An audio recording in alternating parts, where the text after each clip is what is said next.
Patrice Talon, bonjour.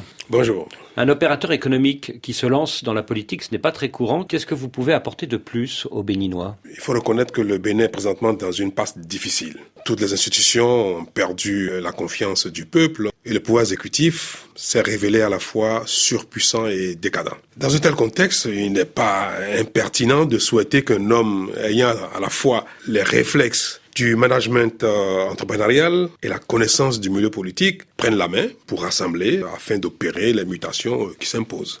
Votre slogan pourrait être donc « Ce qui est bon pour mon entreprise peut être bon pour le Bénin », mais l'italien Silvio Berlusconi ou le malgache Marc Ravalomanana ont fait campagne sur le même thème et ça ne s'est pas très bien terminé pour eux. Oui, il n'y a pas de vérité absolue. Mais j'estime tout de même que l'entreprise est à l'image de la République. Les galons visibles d'un chef d'entreprise sont plutôt un atout pour la gestion du pays. Afin de consolider la démocratie au Bénin, vous dites qu'il faut instaurer un mandat unique pour le futur président. Oui. Mais quand un chef d'État réussit, pourquoi ne pas lui permettre de faire un second mandat à la façon d'un Barack Obama? C'est vrai, mais le paradoxe c'est ceci. C'est en effet la quête du deuxième mandat qui empêche la réussite du premier. Mieux vaut une succession de mandats uniques, réussis, même moyennement, que des doubles mandats calamiteux en général. Ce projet économique et politique que vous défendez, est-ce que vous ne pourriez pas le porter vous-même en étant candidat à la prochaine élection présidentielle? Vous savez, si votre idéal n'est pas une fiction et ne relève pas du miracle, pourquoi s'obstiner à chercher indéfiniment un porteur?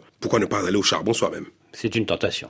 Parfois, quand on a envie de partir de cette terre avec ses illusions intactes, il faut pouvoir aller au charbon. Pendant 2 ans, Patrice Talon, de 2012 à 2014, vous avez été accusé de tentative d'empoisonnement par le président Boni. Aujourd'hui, l'affaire est classée, mais est-ce que ce bras de fer ne vous a pas transformé? Si cette histoire ne vous était pas tombée dessus, est-ce que vous seriez aussi impliqué aujourd'hui en politique? Ce n'est pas l'affaire dite de tentative d'empoisonnement et celle dite de tentative de coup d'État qui ont été à l'origine de la brouille entre le président Yahya Boni et moi. C'est bien l'affaire de la révision de la Constitution. À laquelle vous vous êtes opposé. Tout à fait. J'avoue que ce différend m'a effectivement plongé dans le cœur de l'action politique. 4 ans durant, j'ai eu l'occasion de constater et d'examiner à la loupe les travers du pouvoir et les faiblesses d'un système devenu dangereux pour les siens. Cela m'a transformé, c'est vrai. Être candidat ou pas, à quel moment vous prendrez votre décision? Cette question est l'objet de mes échanges actuels avec la classe politique. Et la question de ma candidature éventuelle ou de ma candidature relèvera d'une décision concertée avec la classe politique.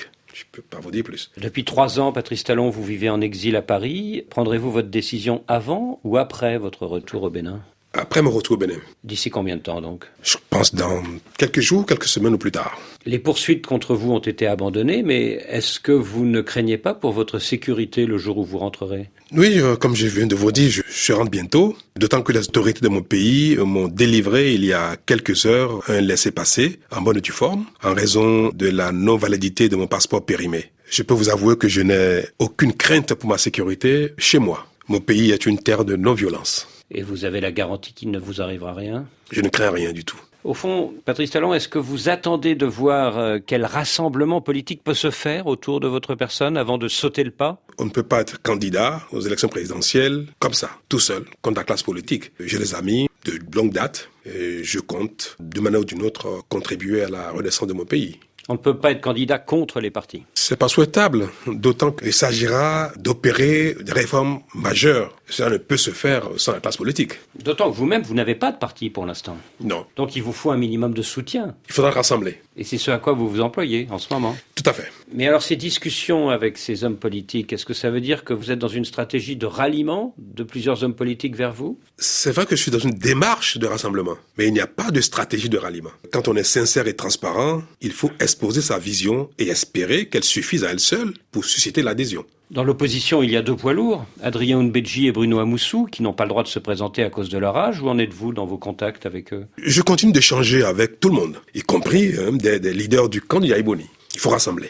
Alors parmi les favoris à cette élection de dans 6 mois, il y a le banquier international Abdoulaye Biotchané, l'ancien directeur du cabinet militaire Robert Gbian, l'ancien Premier ministre Pascal Koupaki, l'actuel Premier ministre Lionel Zinsou. Parmi ces 4 hommes, quel est à votre avis le candidat le plus sérieux? Ce sont tous des amis ou des connaissances que je respecte et qui ont un rôle à jouer. Ce sont des candidats ou des potentiels candidats majeurs. Quand vous dites « je suis arrivé à un âge où on a envie de tout donner », qu'est-ce que ça veut dire ? Je suis un homme passionné en tout ce que j'entreprends et dans le domaine qui est le mien, le commerce et l'industrie, au stade d'aujourd'hui, je n'ai plus beaucoup de motivation parce que j'ai observé combien tout ça est très fragile quand les fondamentaux de la République, de la démocratie ne sont pas solides. Quand on a vraiment envie de laisser des traces, quand on a envie de voir son œuvre durer, perpétuer, il faut contribuer à consolider les fondements de la République, la démocratie. Et ça passe par la politique. Ça passe malheureusement, sinon exclusivement, par la politique, la gouvernance de la cité. Parce que toutes les républiques,